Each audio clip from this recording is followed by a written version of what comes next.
Taib. Bismillahirrahmanirrahim. Assalamualaikum warahmatullahi wabarakatuh.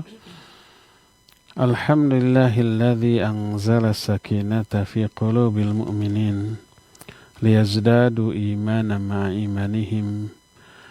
Walillahi junudus samawati wal ard wa kana Allahu aliman hakima.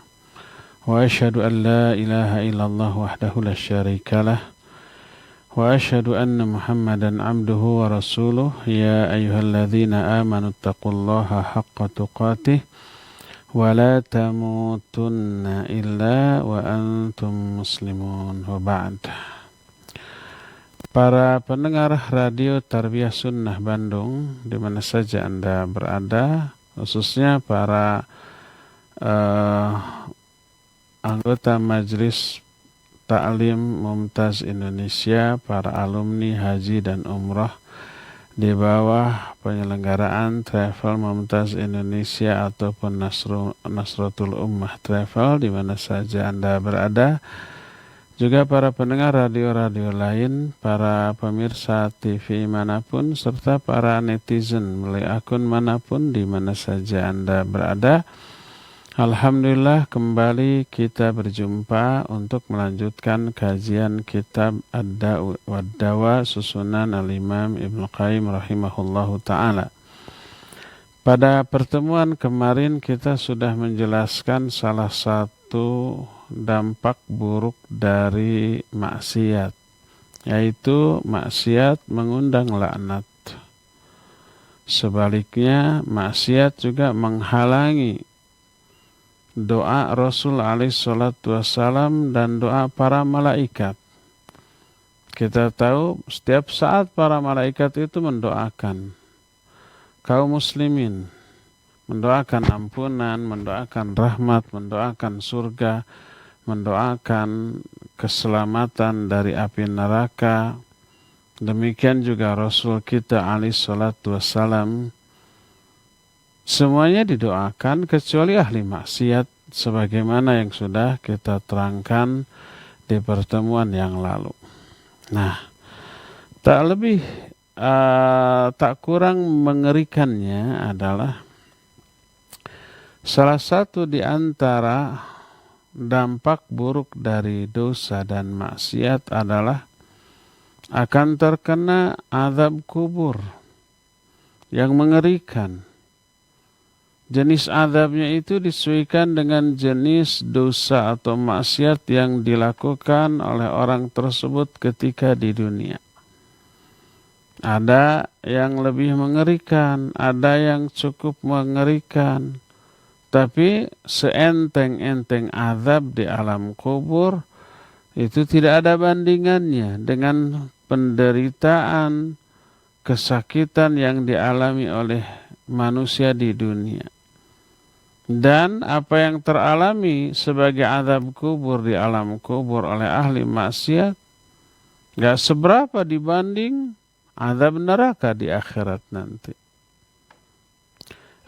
Di antara azab kubur yang Allah akan timpakan kepada ahli maksiat adalah dijelaskan dalam salah satu hadis. Riwayat Imam Al-Bukhari dalam kitab Sahih Bukhari dari Samurah bin Jundub radhiyallahu an. Kata Samurah, kana an-nabiy sallallahu alaihi wa alihi wasallam mimma yukthiru an yaqula li ashabihi hal ra'a ahadun minkum min ru'ya. Qala fayaqussu alaihi man sya'allahu an yaqussu. Wa innahu qala lana dhata ghadatin innahu atani al-lailata atiyan wa innahuma imba'athani wa innahuma qala li intaliqa wa inni intalaqtu ma'ahuma wa inna atayna ala rajulin muntaji' wa idha akharu qa'imun alaihi bisakhrah wa idha huwa yahwi bisakhrah li ra'sih fayathlaghu ra'sahu wa yatadahdahu al-hajar hahuna fayatba'ul hajar fayakhudhuhu fala yarji'u ilaihi hatta yasiha ra'suhu kama kan thumma ya'udu alaihi fayaf'alu bihi mithla ma fa'ala maratal ula. Qultu lahuma subhanallah ma hadha qala li intaliq. Kata Samurah bin Jundub, Nabi SAW adalah orang yang sering bertanya kepada para sahabat, ada enggak di antara kalian yang tadi malam mimpi? Kalau ada, ceritakan. Ada sahabat yang mimpi, diceritakan. Suatu saat, ba'da sholat subuh, Nabi SAW bersabda kepada para sahabat, tadi malam ada 2 orang yang mendatangiku. Kedua-duanya diutus kepadaku. Kedua-duanya berkata, ayo kita pergi. Aku pun pergi bersama keduanya. Dan tiba-tiba kami menemukan seseorang laki-laki yang terbaring. Di sampingnya ada orang yang berdiri dengan membawa sebuah batu besar. Tiba-tiba orang itu menimpakan batu besar itu ke kepala orang yang berbaring tadi. Ditimpakan, gecret. Sampai itu kepala penyet. Kebayang nggak sakitnya? Iya. Otaknya berhamburan, darahnya semuanya. Kemudian menggelindinglah si batu tersebut ke arah sana. Dia ikuti batu itu, kemudian dia ambil lagi itu batu, diangkat lagi. Dan kembali ke orang yang berbaring tadi. Ketika kembali, kepala orang yang tadi sudah pecah itu sudah kembali seperti sedia kala, utuh lagi. Kemudian dia timpakan lagi seperti yang pertama tadi. Ditimpakan itu batu yang besar ke arah kepala, gejret sampai pejet.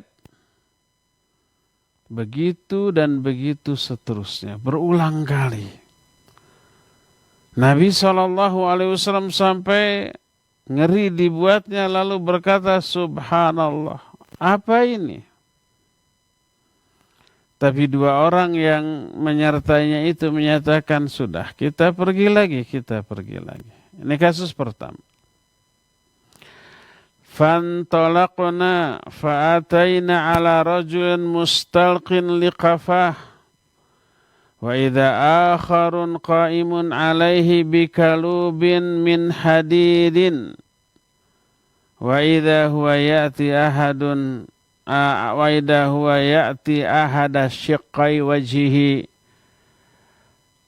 fayusharshiru shidqahu ila qafah wa minharahu ila qafah wa aynahu ila qafah thumma yatahawwalu ila janibil akhar fayaf'alu bihi mithla ma fa'ala bil janibil awwal fama yafrugu min dhalikal janib hatta yasiha dhalikal janibu kama kan thumma ya'udu alaihi fayaf'alu mithla ma fa'ala al-maratal ula.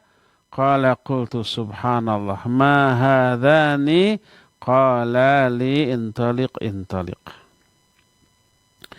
Kami pun kemudian berangkat lagi. Sampai tiba di suatu tempat di mana di sana ada orang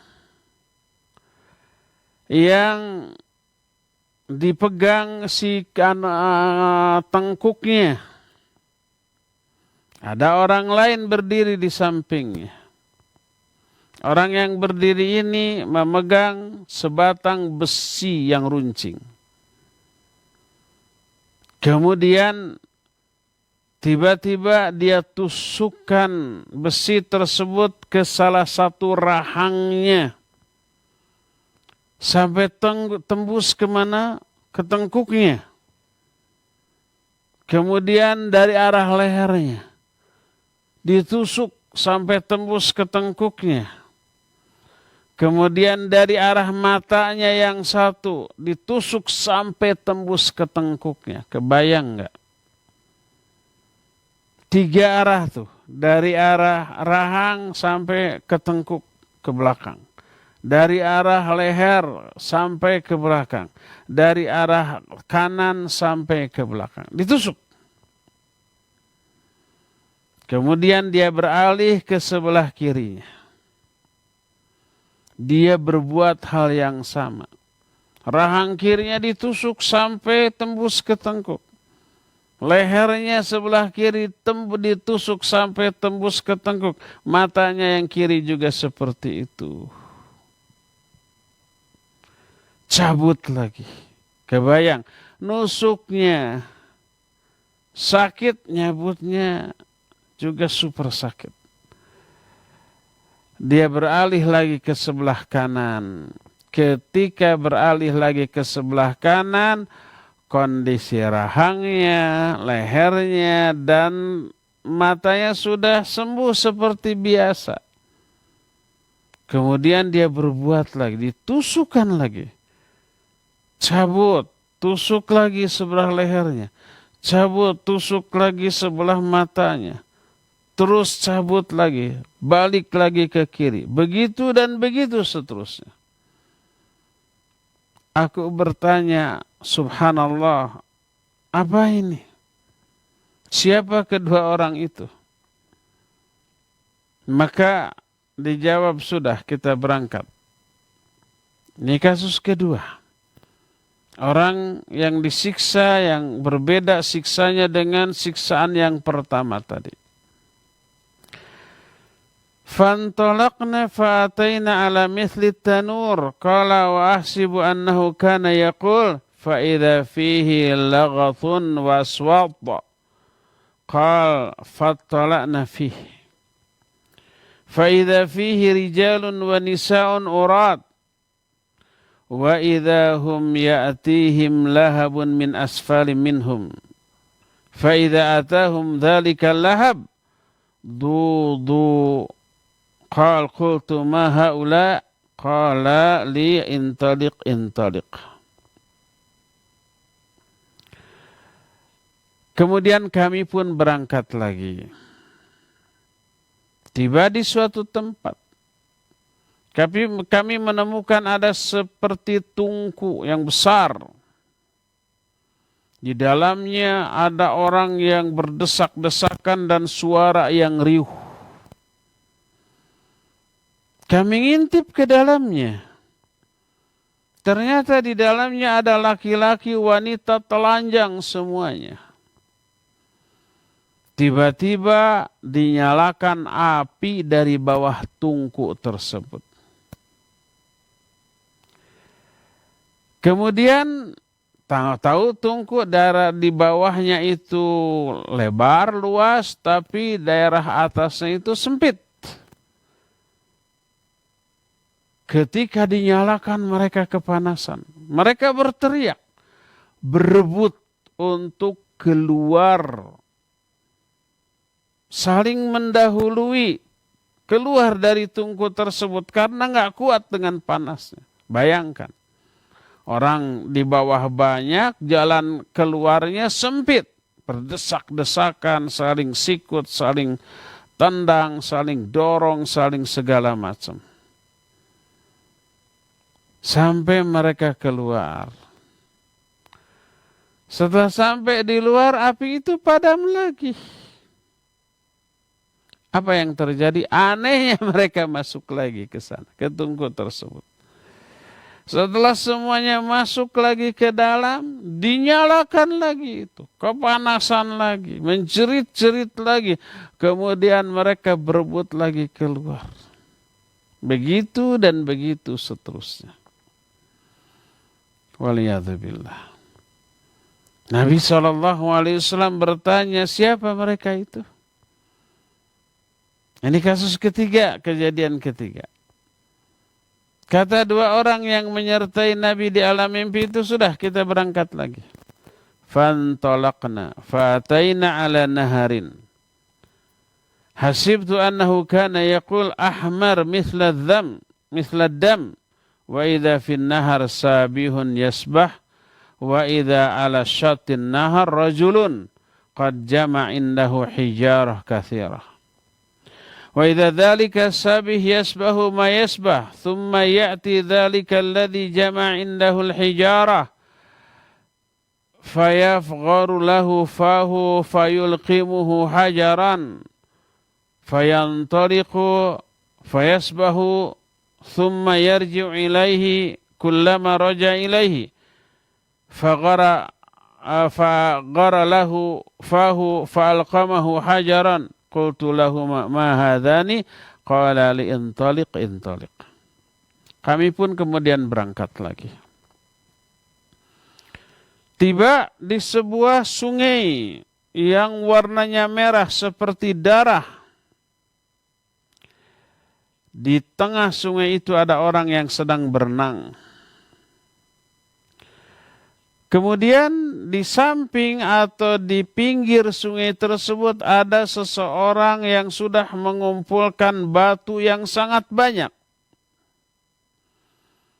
Ketika orang tadi sedang berenang-renang dan mendatangi pinggir, mau naik dari sungai ke atas, maka dilempari ke arah mulutnya sampai itu batunya tertelan oleh orang tersebut. Akhirnya dia kembali ke tengah.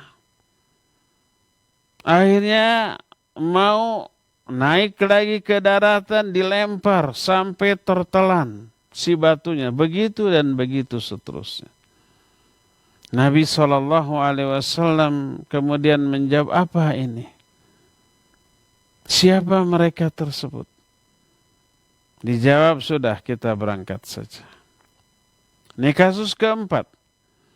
Ada 4 orang dengan kondisi yang mengenaskan walaupun berbeda, tapi semuanya menderita, terazab. Fantalaqna fa'ataina ala rajulin karihil mar'ah au ka'akrihi ma anta ra'in rajulan mira'a. Wa idha huwa indahu narun yahushuha wa yas'a hawlaha. Qultu lahuma ma hadha? Qala li intaliq. Kami pun pergi lagi. Sampai berjumpa dengan seseorang yang sangat buruk rupanya. Seburuk rupa orang yang pernah kita lihat. Dan dia itu di sampingnya ada api yang menyala-nyala lalu membakar tempat di sekelilingnya. Aku bertanya, siapa ini? Udah, pergi saja. Fantalaqna hatta ataina ala rawdah mu'attamah fiha min kulli launir rabi'. Wa idza baina dhahranai ar-rawdah rajulun tawilun la akadu ara ra'sahu tulan fis sama'. Wa idza hawla ar-rajuli min aktsari wildan ra'aituhum qatba. Qala qultu lahum ma hadha ma haula? Qala li intaliq. Kami pun kemudian pergi lagi. Sampai tiba di sebuah taman yang sangat besar. Taman yang rindang, yang penuh dengan pepohonan, dedaunan yang hijau, yang lebat. Di dalamnya terdapat seluruh warna-warni yang indah. Di tengah taman ada seorang laki-laki yang sangat tinggi jangkung. Sampai hampir-hampir aku tidak bisa melihat kepalanya karena jangkungnya orang ini. Karena tingginya orang ini. Dan di sekitarnya ada banyak anak-anak yang aku tidak pernah melihat anak-anak sebanyak itu. Aku bertanya, siapakah orang ini dan siapakah anak-anak tersebut? Dijawab, sudah pergi. Ini kasus ke-6. Kasus ke-5-nya melihat orang yang paling buruk rupanya. Kasus ke-6-nya ada sebuah taman indah yang besar, yang rindang. Ada orang yang sangat tinggi dengan anak-anak sekitarnya yang jumlahnya banyak. Fantalaqna fantahayna ila rawdah azimah lam aru rawdah qad a'zama minha wala ahsan. Kami pun pergi lagi. Sehingga tibalah kami di sebuah taman yang sangat besar dan indah. Tidak pernah terlihat taman yang lebih besar, lebih indah daripada taman itu. Qala li irqa fiha. Kedua orang yang mengajakku itu berkata, naiklah kamu ke atasnya, ke taman itu, masuk. Fartaqaina fiha ila madinatin mabniyatin bil labini dhahab wa labini fiddah. Kami pun naik masuk ke dalam taman itu. Tiba-tiba sampai di sebuah kota yang bangunannya batu batanya terdiri dari emas dan perak. Qal fa'ataina babal madinah fastaftahna fafutiha lana. Fadakhalnaha. Kami mendatangi gerbang kota tersebut. Kemudian kami minta dibukakan. Kemudian dibukakan untuk kami. Kami pun masuk. Fatalaqqana rijalun syatrun min khalqihim ka'ahsani ma anta ra'in. Wa syatrun minhum ka'akbahi ma anta ra'in. Kami masuk. Lalu kami disambut oleh beberapa orang, setengah bentuk mereka sangat bagus, setengah lagi buruk. Setengah bagus, setengah buruk.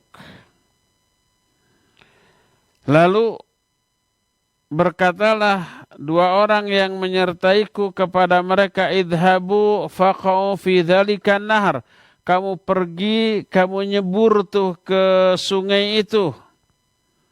Wa idza nahrun mu'taridun yajri ka'anna ma'uhul mahad fil bayad. Tiba-tiba ada sungai yang terbentang, airnya mengalir, airnya amat sangat putih. Fadhahabu fawaqa'u fih. Mereka pergi ke sana, kemudian mereka nyebur ke sungai itu. Setelah itu, thumma raja'u ilaina, mereka kembali lagi kepada kami. Kalau tadi dalam keadaan separuh bagus, separuh buruk, qad dhahaba dzalika su'anhum. Bagian setengah buruknya itu sudah hilang, seluruhnya sudah bagus. Qala li, berkatalah kedua orang yang menyertaiku, hadhihi jannatu aden. Fahadak manziluk. Ini adalah surga Aden.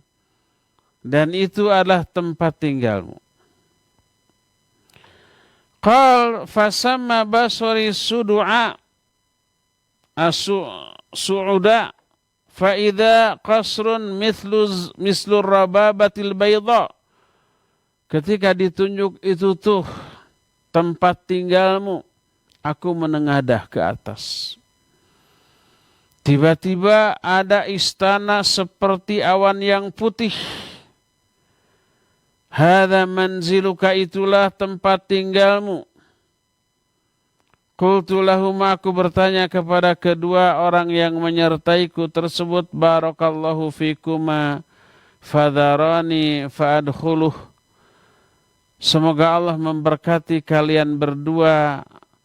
Izinkan aku untuk memasukinya. Ingin lihat tempat beliau itu nanti kayak gimana gitu.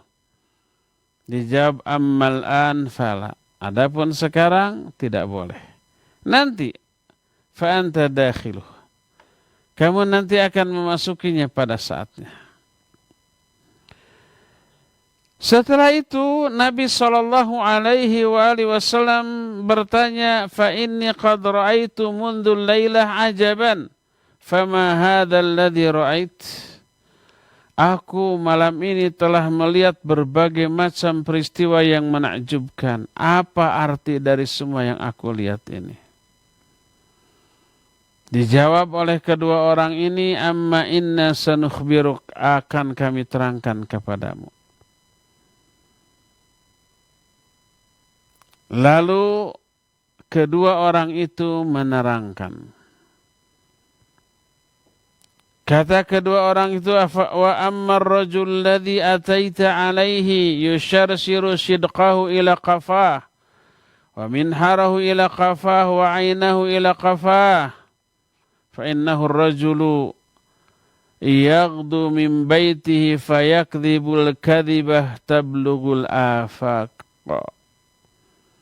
Adapun laki-laki yang kita datangi sedang ditusuk rahangnya sampai tembus ke tengkuk, ditusuk juga lehernya, tenggorokannya sampai tembus ke tengkuk, ditusuk juga matanya sampai tembus ke tengkuk.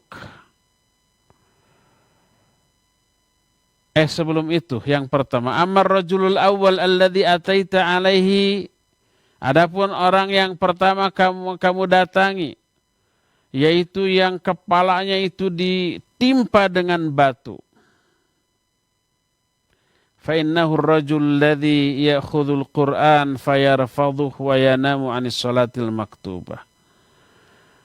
Maka itu adalah seseorang yang mengambil Al-Qur'an, mempelajari Al-Quran, membaca Al-Quran, memahaminya. Tapi tak diamalkan. Dia mengabaikan isinya. Dia tidur dari sholat yang difardukan. Ini bukan sembarang orang, bukan orang awam loh. Memahami Al-Quran, mungkin menghafalkannya. Hafidh mungkin. Faham isinya, iya. Tapi amalannya bertolak belakang dengan apa yang difahaminya. Inilah para duat, para asatid, para mubaligh, para ulama yang memahami Al-Quranul Karim tetapi perilakunya, ucapannya bertolak belakang atau tidak sejalan. Dia mengalami azab seperti itu di alam kuburnya terus sampai hari kiamat. Waliyadzubillah. Tidak hanya para asatidz, termasuk ikhwan akhwat yang selama ini ngaji, mempelajari Al-Quran, mempelajari syariat, mempelajari tauhid yang sumbernya dari Quran Sunnah, faham, tapi nggak diamalkan.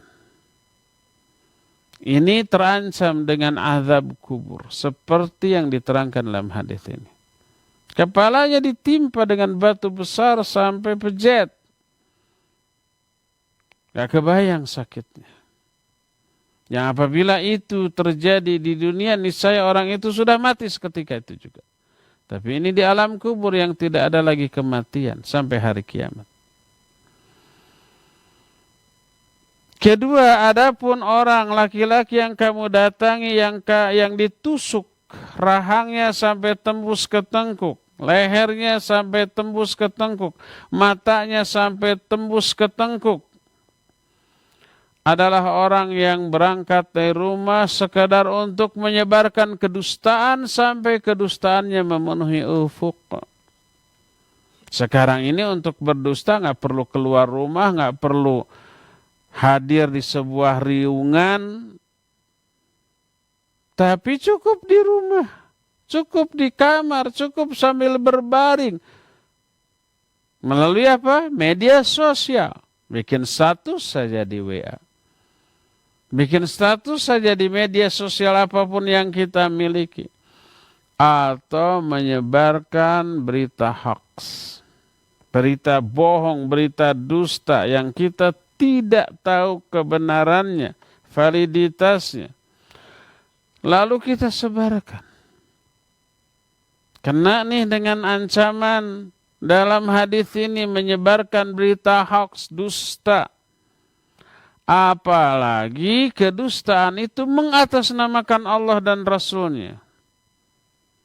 Gimana berdusta atas nama Allah dan Rasulnya?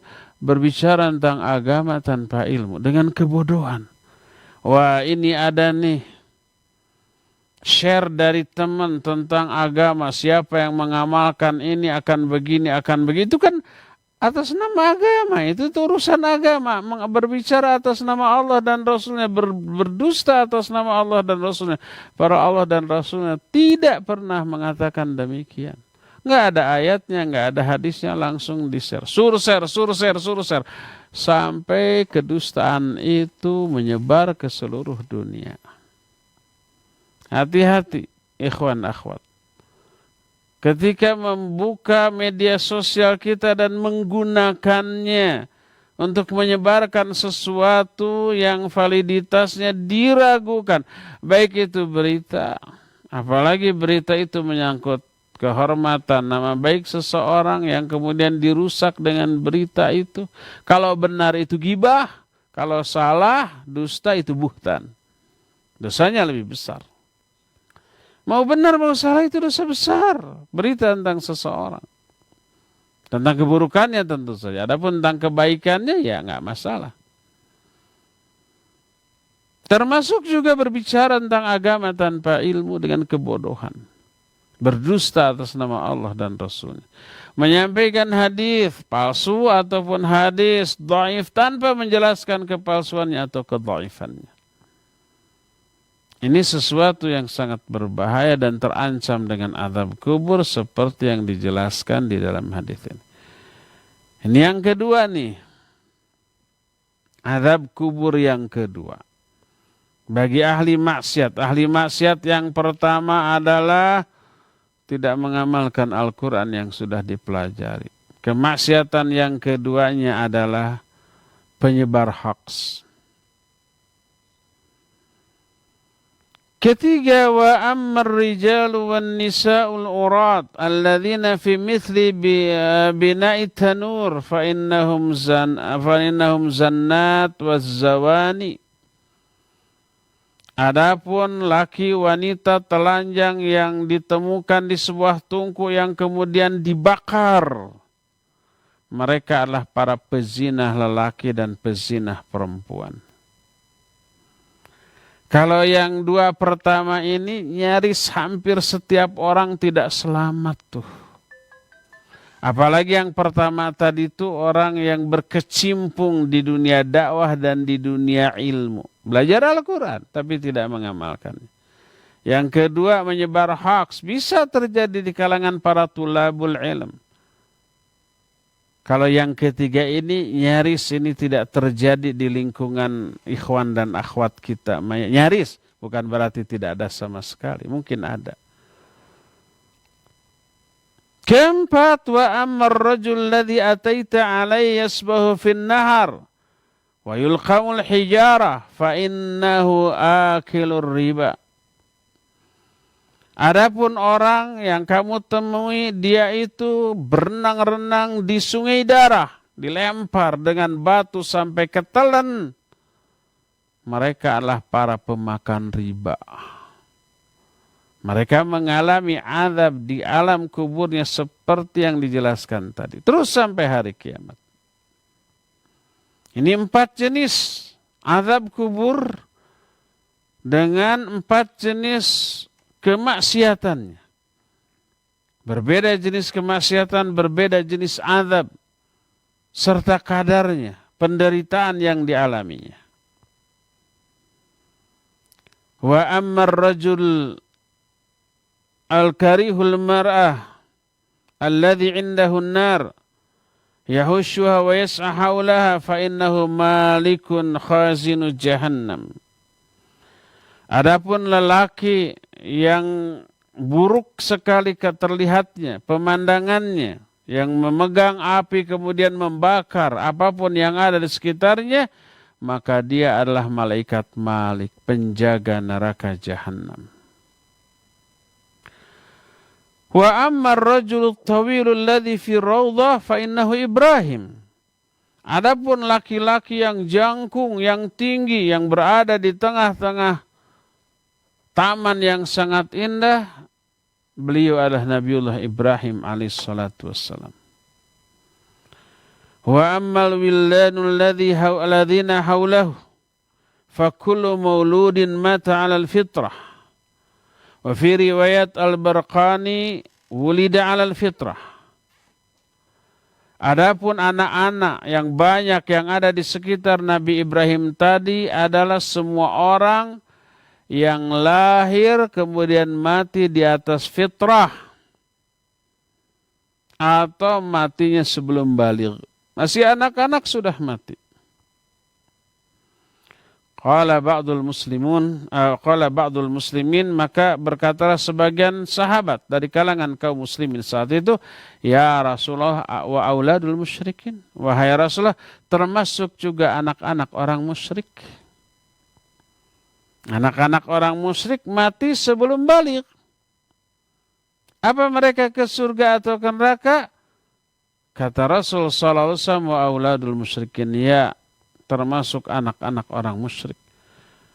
Di alam kuburnya mereka diasuh oleh Nabiullah Ibrahim di taman yang sangat indah. Kenapa? Karena anak-anak orang musyrik, walaupun musyrik ayahnya yang musyrik, anak-anak nama belum punya dosa. Anak-anak nama belum tahu apa itu syirik, apa itu tauhid, belum terkena kewajiban, belum mengamalkan keburukan, belum mengamalkan kebaikan, ya mereka itu masih di atas fitrah. Kullu mauludin yuladu 'alal fitrah. Semua bayi yang lahir itu lahir di atas fitrah. Fitrah itu maksudnya Islam. Sebagaimana perkataan Abu Hurairah radhiyallahu an yang meriwayatkan hadis ini. Ma min mauludin illa yuladu 'alal fitrah. Atadruna mal fitrah, kata Abu Hurairah, tahukah kalian apakah fitrah ini? Ini nanya ke murid-muridnya. Setelah murid-muridnya diam, berkata Abu Hurairah, al-fitratu huwal Islam. Fitrah yang dimaksud di sini adalah Islam, sebagaimana firman Allah, kata Allah Azza wa Jalla dalam Al-Quran, fa'aqim wajhaka lid-dini hanifah, fitratallahi allati fataran nasa 'alaiha. Surah Ar-Rum ayat 30. Hadapkan wajahmu pada agama yang hanif, yang lurus ini. Agama inilah fitrah Allah yang Allah telah menciptakan manusia di atas fitrah ini, di atas agama ini. Makanya kata Abu Hurairah, fitrah ini agama. Itu Islam. Semua yang lahir di atas Islam. Walaupun orang tuanya Yahudi, Nasrani, atau musyrik, atau Majusi. Makanya kelanjutan dari hadis tersebut adalah fa'abawahu yuhawwidanihi aw yunassiranihi aw yumajjisanihi. Kedua orang tuanya lah yang nanti meyahudikan dia, menasranikan dia, atau memajusikan dia. Dimurtadkan lagi oleh orang tuanya nanti kalau sudah besar. Tapi sebelum besar mati, meninggal, maka meninggalnya masih di atas Islam, masih di atas fitrah. Makanya ketika mereka mati sebelum baligh, di alam kuburnya mereka berada di asuhan Nabiullah Ibrahim di sebuah taman yang sangat indah. Anak kita yang meninggal masih bayi itu bahagia di sana. Kita menangisi mereka entah karena apa. Biasanya egoisme. Karena apa?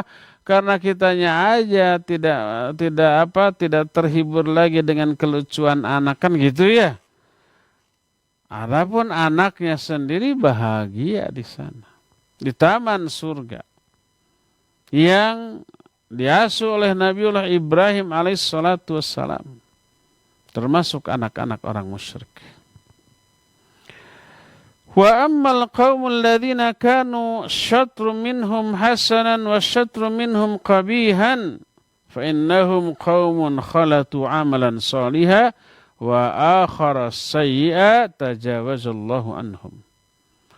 Adapun orang-orang yang setengahnya bagus, setengahnya lagi buruk, mereka adalah kaum muslimin. Orang-orang yang mencampur adukan antara amal soleh dengan amal salah. Mereka suka sholat.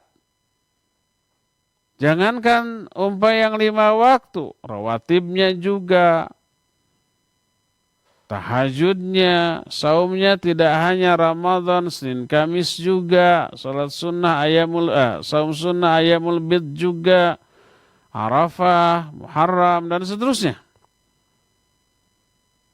Suka ngaji, suka, rajin kajiannya. Salatnya rajin, saumnya rajin, baca Qur'annya rajin, zikirnya rajin, ngajinya rajin, gibahnya rajin, mencelaknya rajin, menghinanya rajin, sombongnya rajin, serba rajin. STMJ, salat terus, maksiat jalan. فَإِنَّهُمْ قَوْمٌ خَلَطُوا عَمَلًا صَالِحًا وَآخَرَ سَيِّئًا. Campur aduk tuh, serba suka, serba dilakukan, yang baik dilakukan, yang buruk dilakukan, tajawazallahu anhum, Allah ampuni mereka, nggak diazab. Apakah semua orang? Ini yang dimaksud dengan innallaha la yaghfira ayyushraka bihi wa yaghfira ma duna dzalika liman yasha. Allah tidak akan mengampuni dosa syirik. Kalau dosa syirik itu terbawa mati. Tapi Allah mengampuni dosa selain syirik, walaupun terbawa mati dan tidak ditobati. Semuanya enggak. Liman yasha, bagi orang-orang yang Allah kehendaki. Tidak semuanya. Ada yang diampuni, ada yang tidak. Jangan sampai ayat ini dan juga hadis yang kita bahas ini jadikan dalil untuk bermaksiat. Betul lah saya suka maksiat, tapi saya juga suka sholat, suka ngaji, suka tahajud, suka saum. Tenang, hadis ini menjamin itu diampuni. Jangan begitu. Belum tentu kita termasuk orang yang diampuni. Lebih aman ya jauhi tentu saja. Hanya melakukan yang baik-baik dan tidak melakukan yang buruk-buruk. Inilah takwil atau penjelasan dari mimpi. Mimpi Nabi SAW itu wahyu. Dan salah satu di antara penjelasan dari wahyu ini adalah adanya azab di alam kubur bagi para pelaku maksiat tertentu. Azabnya disesuaikan dengan jenis kemaksiatannya. Berdasarkan hal itulah maka salah satu di antara kerugian yang akan teralami oleh para pelaku maksiat adalah memperoleh azab di alam kubur selain kerugian-kerugian yang sudah kita jelaskan sebelumnya. Yang semoga Allah Azza wa Jalla membimbing kita, selalu memberikan hidayah kepada kita untuk selalu bisa menjauhi dosa dan maksiat sekecil apapun dosa dan maksiat tersebut, sehingga kita akan selamat dari murka dan azabnya dunia ataupun alam kubur, apalagi di akhirat nanti ya. Cukup ya, sampai di sini saja. Insyaallah kita nanti akan lanjutkan kepada penjelasan yang berikutnya di hari Senin yang akan datang. Kita masih punya sisa waktu untuk bertanya jawab. Wassallallahu ala nabiyina Muhammadin wa ala alihi wasallam. Mangga. Ya, baik, syukran Ustaz atas pemaparan materi yang disampaikan, dan ikhwati man azani Allah wa iyyakum, kami membuka sesi tanya jawab kepada antum yang akan bertanya kepada Ustaz. Silakan bisa melalui line telepon di nomor 02286862637 atau bisa melalui pesan singkat ke nomor 0811227146. Baik, kita akan angkat telepon terlebih dahulu. Ya, silakan. Ya, silakan. Waalaikumsalam warahmatullahi wabarakatuh. Ini Ustaz dari Bu Yati Malang. Ya, Ibu Yati. Ya, kalau dari Tono Ustaz, Ini kalau sejadah ada gambar Ka'bah atau masjid itu nggak boleh diinjak Ustaz ya. Nggak boleh juga ditidurin gitu Ustaz, atau gimana polisinya, gimana mewakili ini banyak orang Ustaz. Jangan dipakai atau ditambal gitu, tapi kalau ditambal kan tetap keinjak dalamnya Ustaz. Gitu aja Ustaz, mohon diterangkan. Syukran jazakumullah khairan. Assalamualaikum warahmatullahi wabarakatuh. Waalaikumsalam warahmatullahi wabarakatuh. Iya. Bu Yati di Melonggrin, barakallahu fiik. Bagaimana kalau kita punya sejadah gambar Ka'bah, gambar masjid? Jangan pakai sholat. Boleh ditiduri, boleh diduduki, nggak apa-apa. Masjid boleh diinjak. Ya masjid pasti diinjak. Kalau kita masuk masjid pasti diinjak. Iya, tidak masalah menginjaknya, mendudukinya atau menidurinya, dijadikan alas tidur. Asal jangan gambar mushaf Al-Quran saja atau bacaan ayat Al-Quran. Walaupun hanya seayat Bismillahirrahmanirrahim saja atau lafzul jalalah, lafaz Allah. Adapun kalau gambar masjid, gambar Ka'bah, maka tidak masalah. Bagaimana dengan dipakai sholat? Makruh hukumnya. Kenapa? Karena gambar tersebut bisa mengganggu kekhusyuan kita. Ketika kita sholat, di tempat sujud ada gambar Ka'bah, apa yang muncul di pikiran kita? Kebayang, oh itu ketika saya tawaf. Ya, itu ada Hijar Ismailnya, itu ada Hajar Aswadnya. Nah itu maqam Ibrahimnya, mulai tawaf dari sana. Dulu saya tawaf begitu tuh. Beres ke sini ada galon-galon Zam-Zam. Nah di sini tempat saya.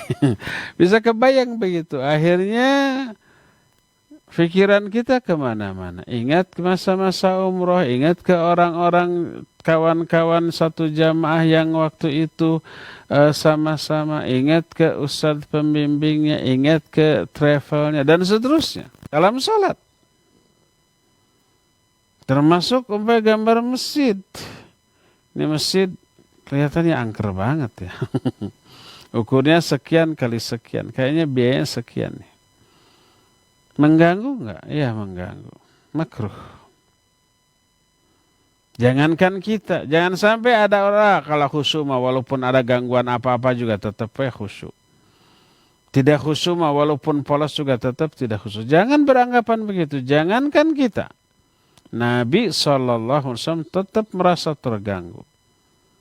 Suatu saat Aisyah radhiyallahu anha memasang gordeng yang ada gambar tumbuh-tumbuhan, pohon-pohonan. Kata Nabi SAW, amiti anni hadha. Singkirkan ini dariku karena gambar ini terbayang ketika aku sholat. Bayangkan, walau bukan gambar makhluk hidup. Disuruh disingkirkan.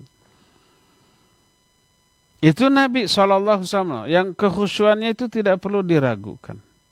Minta agar gangguan itu disingkirkan dari dirinya. Apalagi kita tanpa gangguan aja susah khusyuk, apalagi dengan adanya gangguan. Jangan sampai adalah kalau umpamanya khusyuk walaupun ada gangguan juga tetap saja khusyuk. Kata siapa yang tanya khusyuk ada gangguan bisa tidak khusyuk. Untuk mempertahankan kekhusyuan dari awal sampai akhir susahnya bukan main, walaupun tanpa gangguan. Kita masuk kamar, sholat di kamar sendirian, tidak ada gambar, tidak ada suara, tidak ada apa. Kita bisa konsentrasi khusyuk, susah. Bisa khusyuk, tapi enggak 100%. Enggak ada gangguan. Apalagi ada gangguan, dijamin. Bisa lebih dahsyat lagi ketidakkhusyuan kita. Oleh karena itu lebih baik pilihlah apa? Yang polos. Cari sajadah yang polos. Tanpa hiasan, tanpa gambar, tanpa lukisan. Kalau kita umpamanya mau nyumbang karpet ke masjid, carilah karpet yang apa? Yang polos tanpa ada gambar. Jangan mengejar keindahan. Wah, ini bagus ada gambar Ka'bahnya di karpet ini, di setiap tempat sujudnya bagus. Enggak bagus malah. Lebih baik polos, ya. Demikian Bu, wallahu a'lam bissawab. Silakan lagi. Ya, baik, kita angkat kembali penelpon dari pemirsa. Ya, silakan. Halo. Halo, assalamualaikum. Waalaikumsalam. Dengan siapa di mana? Dengan Isron di Palembang. Ya. Silakan Pak Yusran.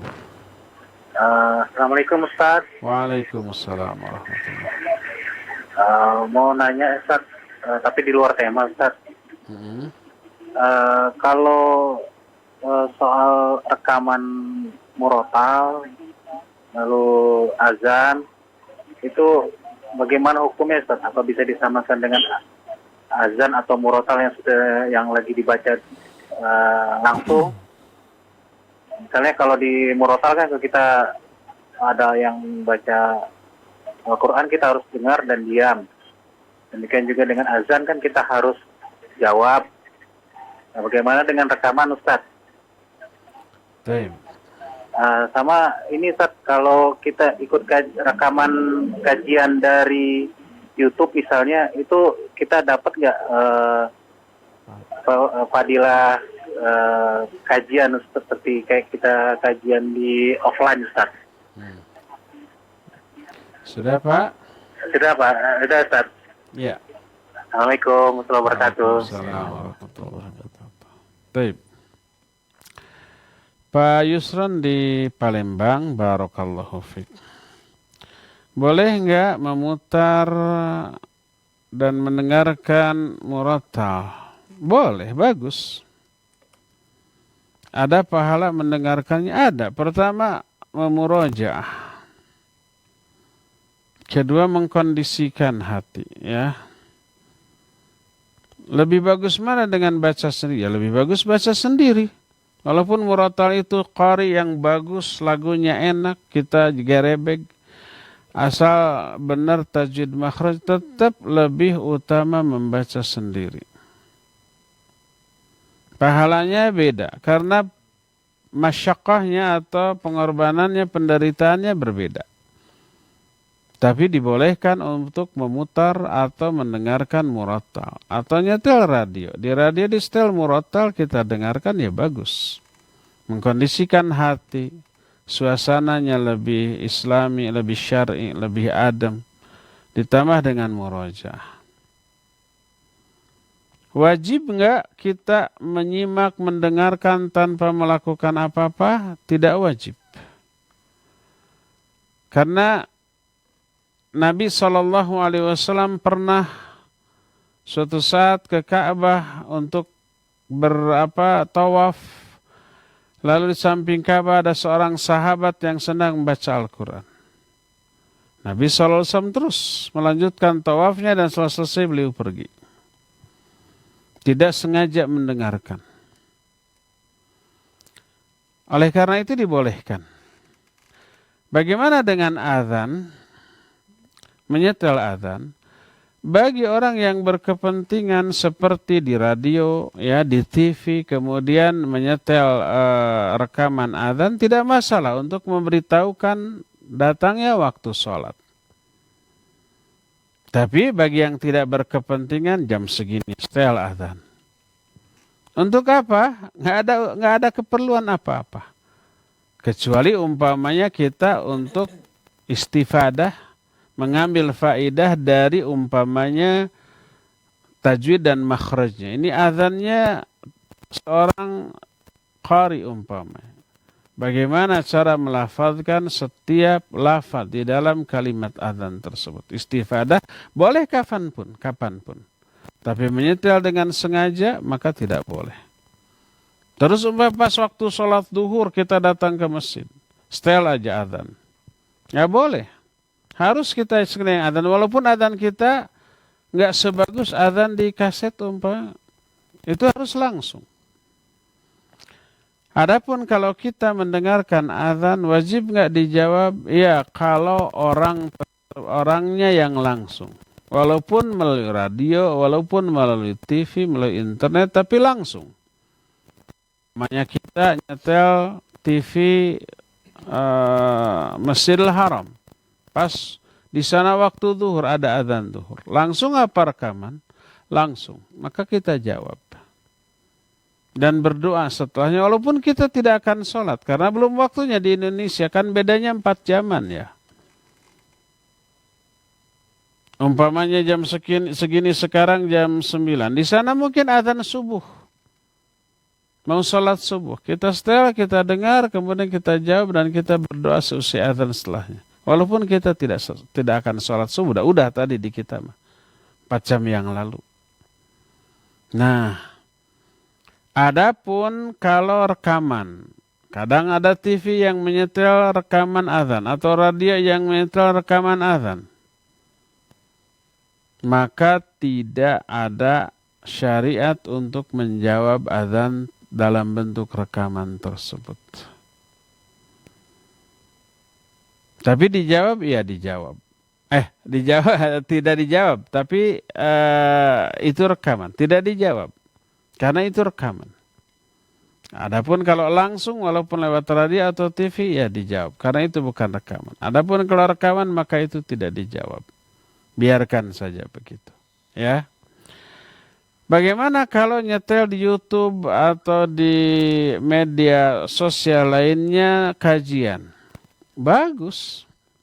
Ada manfaat? Ya adalah. Kita merasakan nggak ada manfaat? Ya ada. Ilmu bertambah.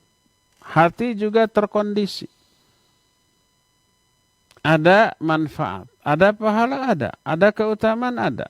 Walaupun tidak sebesar kajian langsung secara offline. Hadir langsung.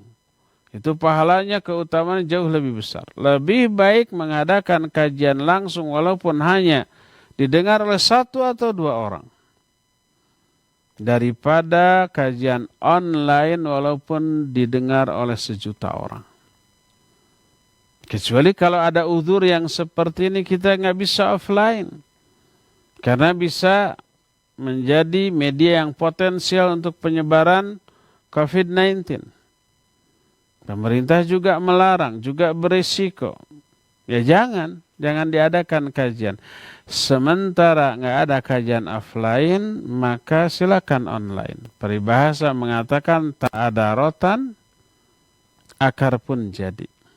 Tak ada kajian offline, online pun nggak apa-apa. Selama itu ada manfaatnya.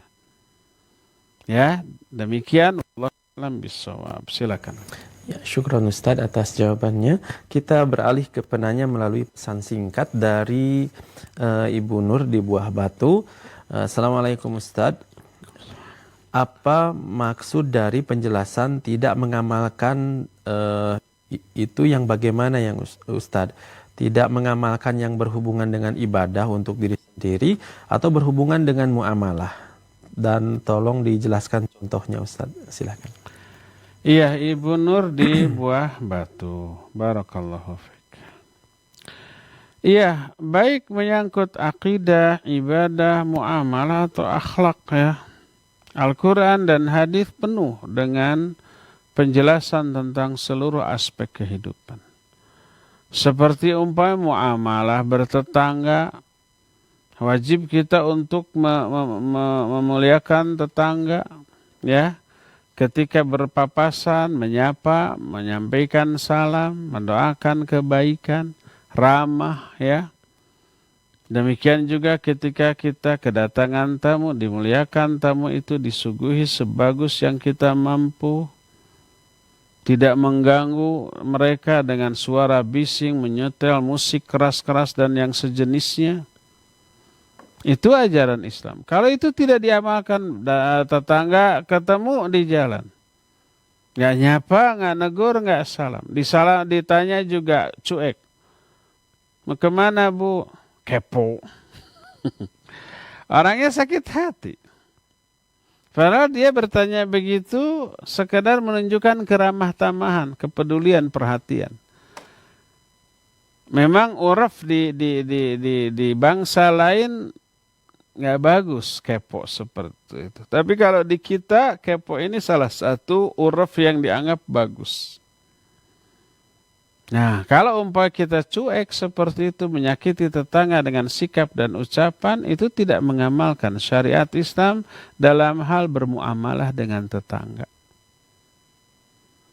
Demikian juga umpamanya dagang, baik menjadi penjual atau pembeli, ada sumpah palsu, ada kedustaan atau kebohongan, ada pengurangan terhadap timbangan, meteran, literan, itu tidak mengamalkan Quran dalam bab muamalah. Wailul lil mutaffifin alladzina idza iktalu 'alan nas yastawfun, dan seterusnya. Demikian juga umpamanya dalam hal janji, berjanji, diingkari, diberi amanat, khianat, ketika ngobrol banyak dusta ataupun menyakiti, itu dalam hal muamalah. Contohnya dalam hal ibadah tidak melakukan kewajiban atau lalai melakukan ala kadarnya. Padahal kita mampu lebih baik daripada itu. Baik sholat yang 5 waktu, contohnya umpamanya kita menunaikan setiap sholat, setiap waktu. Tapi ditunda-tunda. Duhur jam 1, jam 2, baru sholat duhur. Asar jam 5. Maghrib hampir dijama dengan Isya. Isyanya nanti jam 11, tapi sebelumnya nonton TV atau melakukan hal-hal yang gak karu-karuan. Subuh itu hampir dengan syuruk. Itu dalam hal ibadah. Atau ketika saum, baik saum fardu ataupun saum sunnah, gak ada bedanya antara saum dengan tidak saum. Kelakuannya, ucapannya, tetap ada gibahnya, ada dustanya, ada perilaku yang nyinyir kepada orang lain yang menyakiti dan menyinggung. Jadi itu yang dimaksud dengan dia tahu hukum dari syariat tentang masalah itu, tapi sengaja dia langgar. Inilah yang dimaksud ya'khudun al-Quran fayarfudhuhu. Dia mengambil Al-Quran, dia pelajari, dia fahami, tapi tidak diamalkan. Kalau berbicara, isi pembicaranya itu bertolak belakang dengan Quran. Quran melarang ghibah, melarang dusta, melarang menghina, melarang mencaci, melarang memberikan gelar-gelar buruk, melarang suudzon. Kita langgar semuanya itu. Dalam hal umpama ibadah sholat, Al-Quran mengancam orang yang sahun, mengancam orang yang ria. Al-Quran atau hadis mengancam orang yang melakukan kebidahan di dalam ibadahnya, menambah, mengurang atau merubah. Lalu kita lakukan. Itu mengambil Al-Quran tapi kemudian ditentang, tapi kemudian diabaikan, tidak diaplikasikan, tidak diamalkan.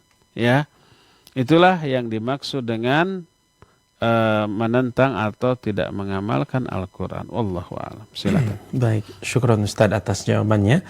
Pertanyaan selanjutnya dari hamba Allah, seorang akhwat bertanya, apakah pacaran termasuk maksiat yang akan mendapat azab kubur Ustaz? Bagaimana solusi buat yang masih berpacaran? Kalau berbicara tahu hukum pacaran.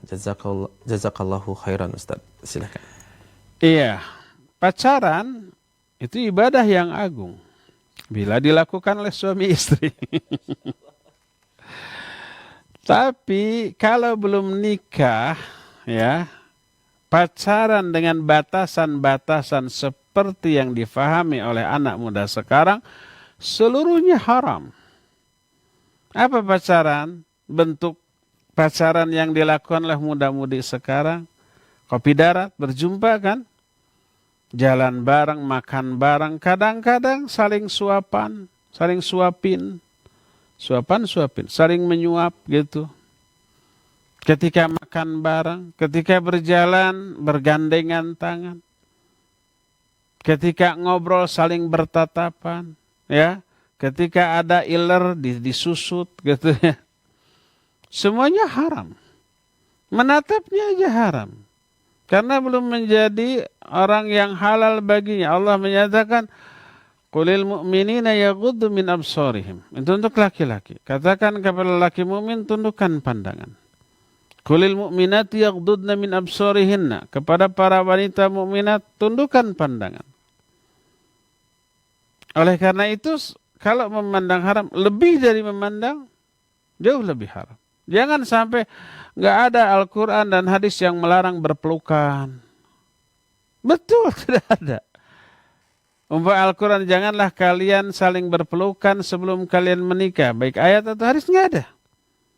Tapi jauh sebelum itu, saddud dari'ah atau tindakan preventif ya, yang lebih enteng, lebih ringan daripada berpelukan sudah terlarang, yaitu memandang. Kecuali memandang dalam rangka nazar, mau menikahinya baru boleh. Walaupun sampai ngintip tanpa sepengetahuan orang itu boleh. Dalam rangka apa? Mau menikahinya. Tapi kalau tidak dalam rangka itu, dalam rangka litamatu, dalam rangka hanya menikmati keindahan wajah dari pasangan sebelum menikah, maka itu haram.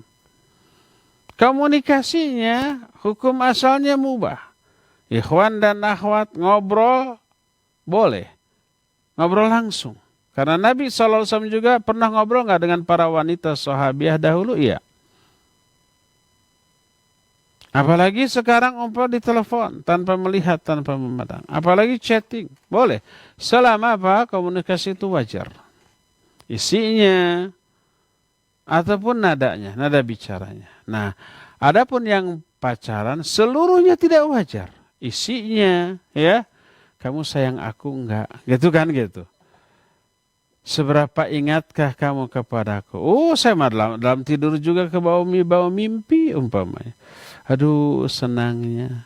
Jaga terus hati kita ya. Kayak begitu. Itu saja sudah tidak wajar. Apalagi visi umpamanya ya. Oleh karena itu semuanya menjadi haram. Tidak boleh. Ada nggak pacaran yang Islami? Ada. Nikah dulu baru pacaran. Silakan, bebas itu. Jadi ibadah.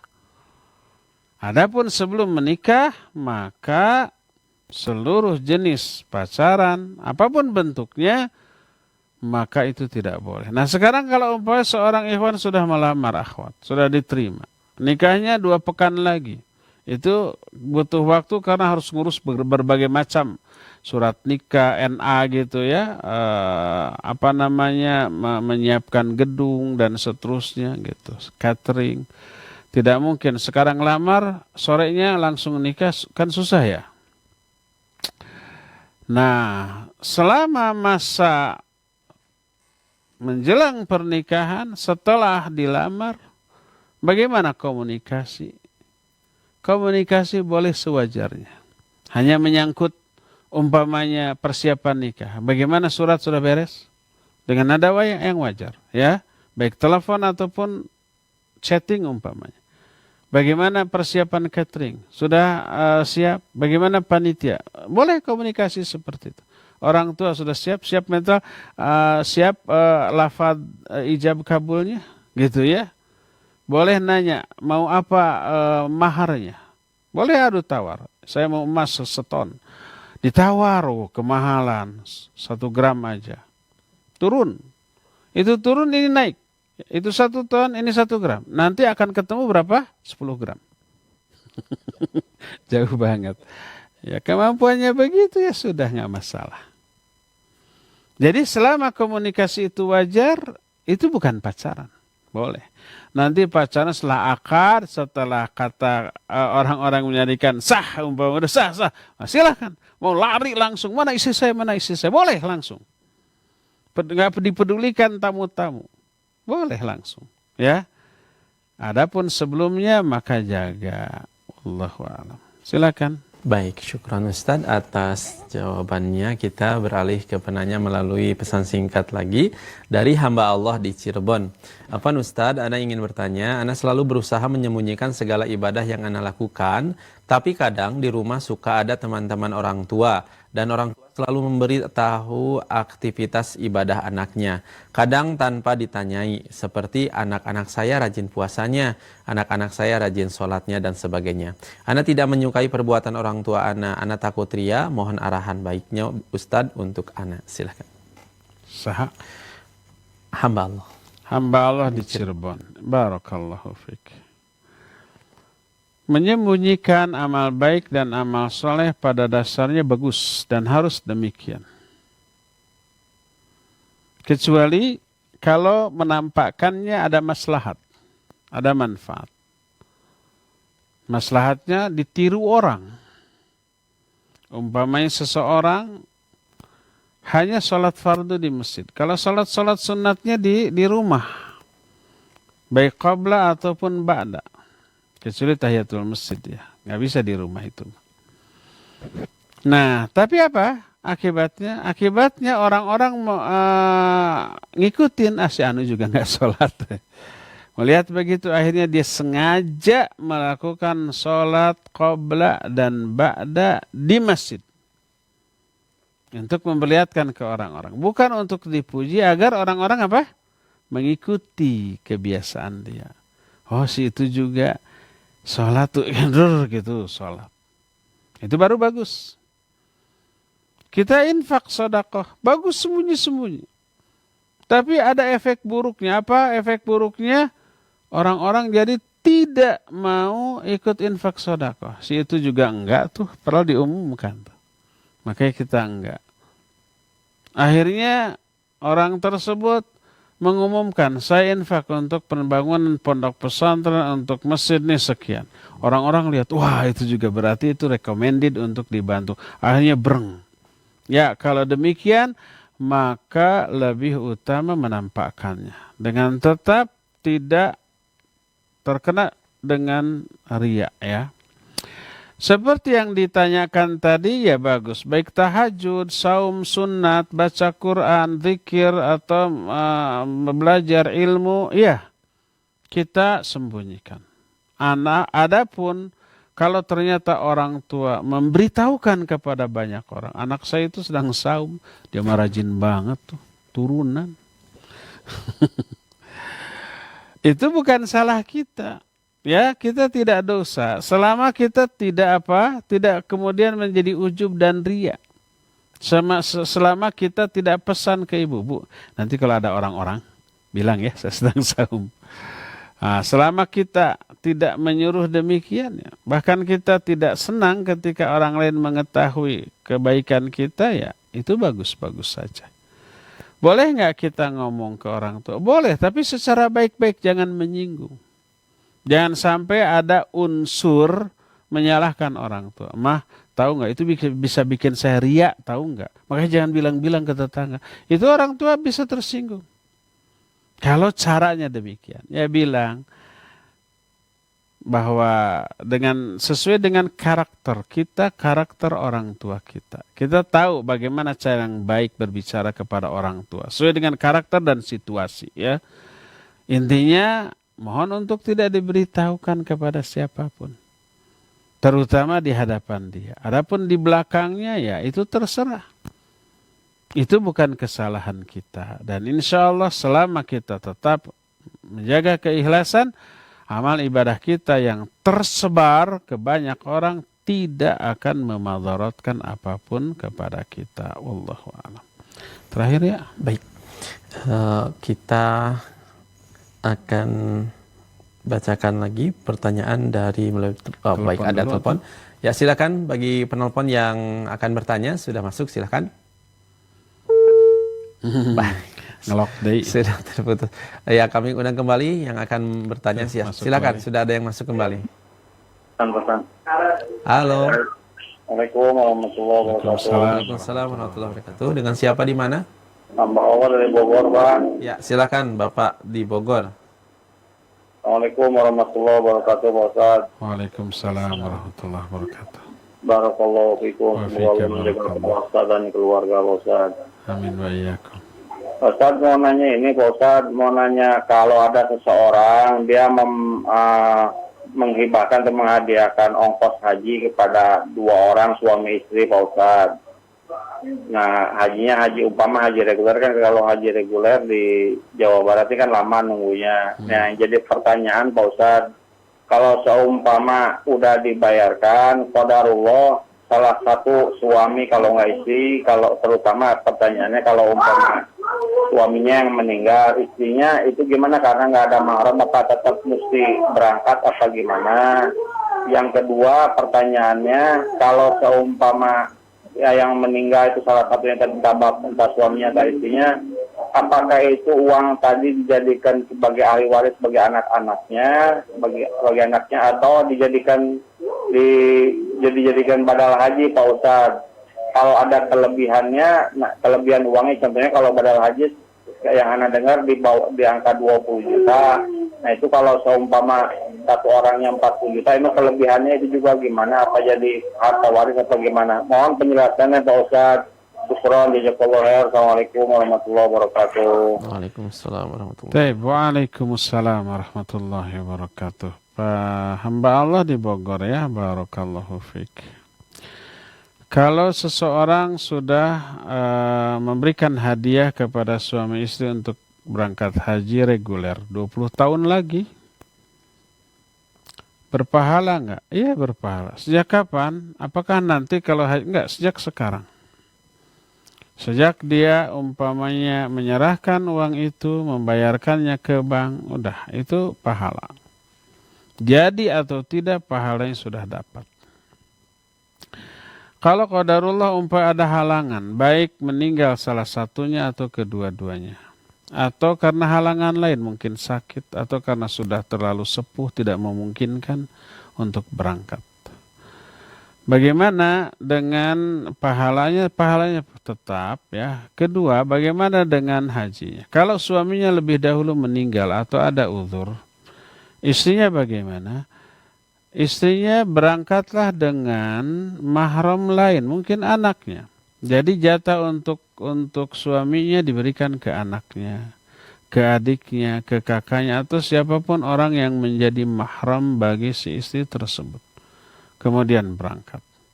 Maka insya Allah pahala bagi orang yang menghadiahkan biaya tersebut tidak berkurang sedikit pun. Nah, sekarang bagaimana kalau dibadalkan haji? Ya, pertama kalau memungkinkan tadi diganti. Kalau umpama kedua dibadalkan haji boleh. Badalkan haji. Lebih utama umpamanya oleh orang yang tinggal di sana, di Mekah atau di Madinah. Itu lebih murah. Tidak harus bikin paspor, tidak harus bikin visa. Cuma biaya tetap ada karena nyewa kendaraan, nyewa tempat, makan dan seterusnya. Mungkin juga termasuk uang lelah bagi orang yang ininya walaupun mereka tidak berharap, tetapi ya ada inilah keingetan dari kita gitu. Lebih murah umpama 20 juta. Ada sisa 20 juta lagi bagaimana? Maka lebih utama diinfakkan, disedekahkan kepada sesuatu yang pemanfaatannya jariah.